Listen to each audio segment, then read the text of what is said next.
تمام تعریف اللہ کے لیے ہے جو تعریف کا مستحق اور عبادت کا سزاوار ہے، اپنے فرما برداروں کی مسلسل نصرت و مدد کرنے والا ہے۔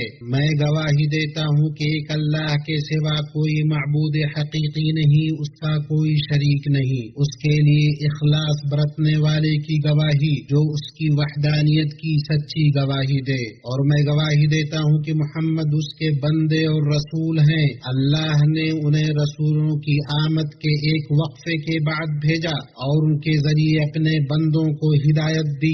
اللہ ان پر درود و سلام اور برکت نازل فرمائے اور ان کے آل و اصحاب پر، اور جنہوں نے آپ کا اتباع کیا اور آپ کی ہدایت کی پیروی کی ان پر۔ اما بعد، اے لوگوں، میں تم کو اور خود کو اللہ کے تقوی کی نصیحت کرتا ہوں۔ تقوی سعادت کی راہ اور سربراہی کی طرف لے جانے والا ہے۔ اے ایمان والو، اللہ کا تقوی اختیار کرو اور سچے لوگوں کے ساتھ رہو۔ اے مسلمانوں، یہ رمضان کا مہینہ ہے جو اپنی آب و تاب اور اپنی عطر بیز خوشبو کے ساتھ ہم پر سایہ فگن ہے۔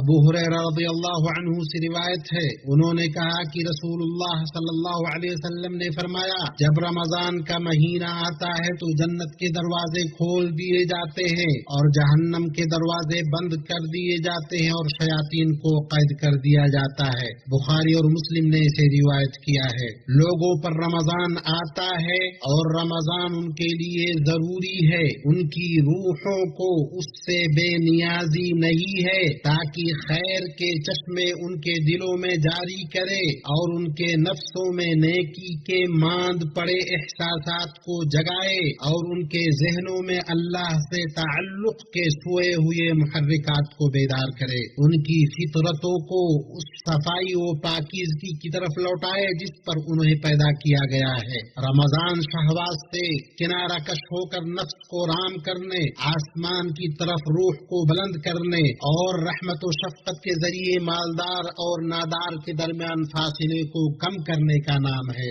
اللہ کے بندو، رمضان میں بنیادی عمل روزہ ہے۔ اللہ نے فرمایا، اے ایمان والو، تم پر روزے رکھنا فرض کیا گیا جس طرح تم سے پہلے لوگوں پر فرض کیے گئے تھے تاکہ تم تقوی اختیار کرو۔ اس کا پہلا فائدہ روزہ دار کے لیے تقوی کا حصول ہے اور یہ فائدہ ہی کافی ہے۔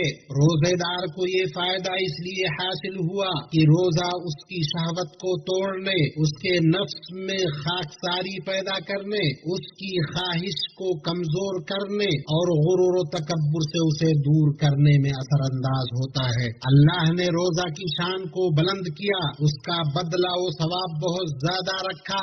ابو ہریرہ رضی اللہ عنہ سے روایت ہے کہ رسول اللہ صلی اللہ علیہ وسلم نے فرمایا، ابن آدم کا ہر عمل بڑھایا جاتا ہے، نیکی 10 گنا سے 700 گنا تک بڑھا دی جاتی ہے۔ اللہ نے فرمایا، سوائے روزے کے، وہ میرے لیے ہی ہے اور میں ہی اس کا بدلہ دوں گا، وہ میری خاطر اپنی خواہش اور کھانا پینا چھوڑ دیتا ہے۔ اسے بخاری و مسلم نے روایت کیا ہے۔ روزہ داروں کے لیے ایک خاص دروازہ ہے جس سے وہ جنت میں داخل ہوں گے، ان کے سوا اس سے کوئی داخل نہ ہوگا۔ سہل بن سعد رضی اللہ عنہ سے روایت ہے کہ رسول اللہ نے فرمایا، جنت میں ایک دروازہ ہے جسے ریان کہا جاتا ہے، قیامت کے دن اس میں سے روزہ دار داخل ہوں گے، ان کے ساتھ ان کے سوا کوئی اور داخل نہیں ہوگا۔ جب ان میں سے آخری فرد داخل ہو جائے گا تو دروازہ بند کر دیا جائے گا۔ اسے بخاری اور مسلم نے روایت کیا ہے۔ روزہ دار روزہ کی درسگاہ سے جو عظیم ترین فائدے حاصل کرتا ہے ان میں سے اللہ تعالی کے لیے اخلاص کا حصول، اللہ کے خوف کا گہرا ہونا ہے۔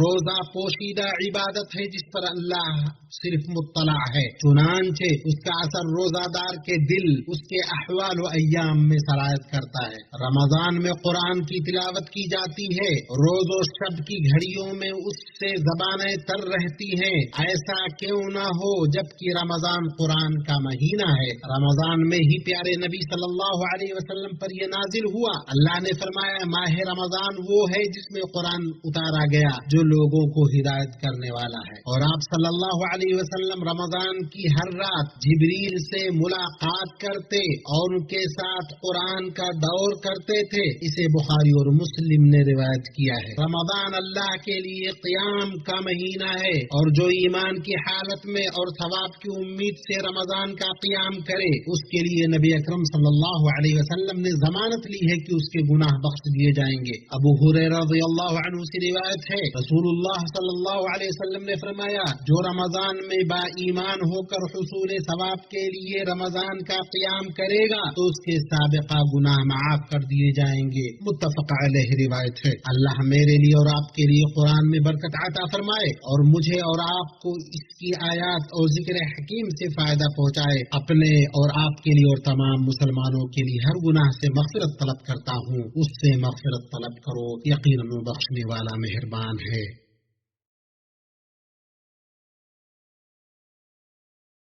تمام تعریف اللہ کے لیے ہے جو فضل اور نوازشوں والا ہے۔ میں گواہی دیتا ہوں کہ ایک اللہ کے سوا کوئی حقیقی معبود نہیں، اس کا کوئی شریک نہیں۔ عزت و بڑائی، عظمت اور دائمی بقا میں وہ یکتا ہے۔ میں گواہی دیتا ہوں کہ محمد اس کے بندے، رسول اور خاتم الانبیاء ہیں۔ اللہ ان پر درود و سلام اور برکت نازل کرے اور ان کے آل و اصحاب پر اور قیامت کے دن تک ان کی اچھے سے پیروی کرنے والوں پر۔ اما بعد، اے مومنو، تمہارے رب نے اس مہینے میں عظیم نوازشوں اور وافر انعامات سے نوازا ہے، چنانچہ جو اس نفع بخش موسم میں کامیاب نہ ہوا وہ کس موسم میں کامیاب ہوگا، اور جو اس میں بھلائی کا توشہ لینے سے بیٹھا رہ گیا پھر وہ کب فلاح یاب ہوگا، اور جس نے اپنے رب سے توبہ نہیں کیا وہ کب تک گناہوں میں پڑا رہے گا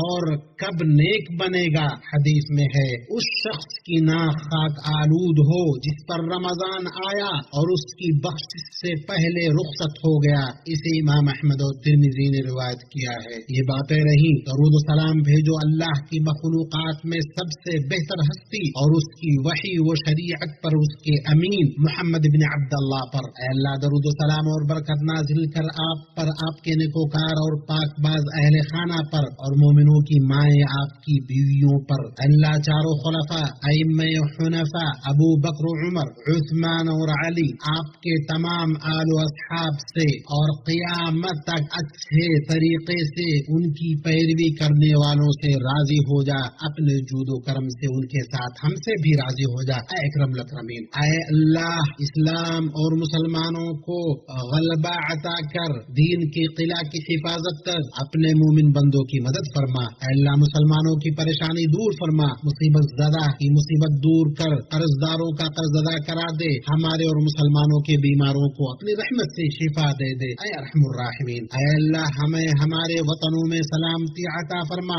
ہمارے سربراہوں اور ہمارے حکمرانوں کی اصلاح فرما، ہمارے سربراہ اور ہمارے حکمران کو حق، کامیابی اور راستی کی توفیق عطا فرما۔ اے اللہ، ان کو اور ان کے ولی عہد کو اس چیز کی توفیق دے جس میں عباد و بلاد کی بھلائی ہو، اے رب العالمین۔ اے اللہ، سرحدوں پر معمور ہمارے فوجیوں کی حفاظت فرما، اے اللہ تو ان کا حامی و ناصر، مددگار و معین ہو جا۔ اے اللہ، ہم سے صیام و قیام کو قبول فرما، اے اللہ ہم سے صیام و قیام کو قبول فرما اور راضی ہو کر اور خود سے قریب کر کے ہم پر احسان کر، اے حی و قیوم، اے ذو الجلال والاکرام۔ سبحان ربک رب العزة عما يصفون وسلام على المرسلين والحمد لله رب العالمين۔